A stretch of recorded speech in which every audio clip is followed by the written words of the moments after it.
Hey, yo, Tories, I have a question. But, like, I know they don't really do too well with that stuff. I mean, like, Theresa May ain't answered a question in, like, 6 months. She just rephrases whatever she's asked and claims she knows what the British people want. It's a bit nuts. Alright, but back to my question. David Cameron after he lost the referendum. Michael Gove after getting exposed. That one he needs to take outside with Boris. And Theresa May calling a snap election after realising she may not get the deal that she promised. But here's my question. Are you trying to run the country or run from it? But wait, there's another party we need to address. They're called Labour, or as young people know them, Corbyn and friends. See, right now you look like everyone's hero. I struggle to find a flaw in how you think. And you know what's sick? When your own party question your leadership, vote or no confidence, so you got like another 300,000 people to get you re-elected, and now they ain't saying, aight, boom. But there's still questions you need to address. Like, you're gonna get rid of student debts, lower house prices and save our NHS, that's great. But you're gonna do it by raising corporate tax, and the amount you need to borrow will increase our debt.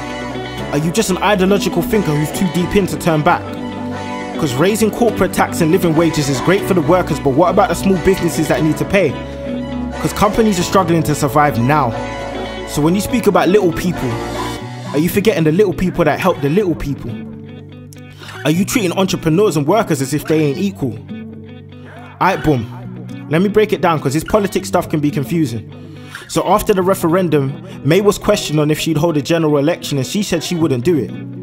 Now, she became Prime Minister because Cameron left, so there was questions on if we'd actually choose dismiss, but whatever. She said her piece. There'll be no re-electioners and she'll stick to it. But she's a politician, I mean, what else did we expect? She then calls a surprise election, giving all the other candidates 5 weeks prep, which means she probably knew even when she was telling journalists no, but she didn't want the other parties to be prepped. Smart move, but I'm confused about what comes next. So you release your book of rules, i.e. the manifesto, but it looks half finished. You've had the most time but put the least in it. There's no costs and you're backtracking on promises before your campaign's even finished. Now, I'm not saying you would throw these elections on purpose, but why would you include laws that go against your core voters, taking away winter fuel allowance for a lot of the elderly, caps on social care, and even turning on those dealing with dementia terminally? Theresa May, are you a coward shielded by the voting record of your party because your whole campaign is based on debating with the EU and getting the best deal for Britain, but you can't even stand up for what you believe and debate with your competition in Britain? And yo, Corbyn, I don't think you're exempt from this criticism, man. Like, there's a bunch of questions that you need to answer. Like, it's all great that your manifesto was costed, but did you actually take into consideration the variables that will occur when you raise tax? It's not as if to say every single person is still going to go about life the same way. Spending is going to drop because people won't have as much money in their pockets. Of course, you have the workers with more money in their pockets, but then you've got to take into consideration the entrepreneurs, the people that actually own these corporations. How are you going to pay for everything? I think that's the biggest question that everyone has for you. And are you just an ideologist? So far, you seem like a great person. But does that make you a great leader? Does that make you a great Prime Minister? And Theresa May, I think you know the questions for you. This may be the worst ever run election I've seen. It's terrible.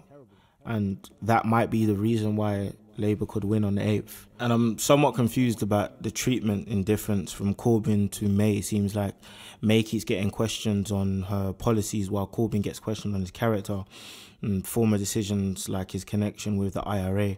But what I don't seem to understand is why the media are not putting pressure on people like Theresa May with regards to the UK and the Conservative Party being top 5 seller of arms and weapons to countries that we have on our own watch list.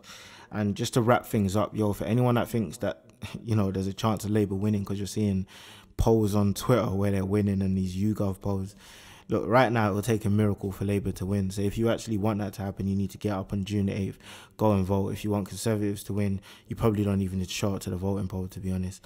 It's looking like a landslide.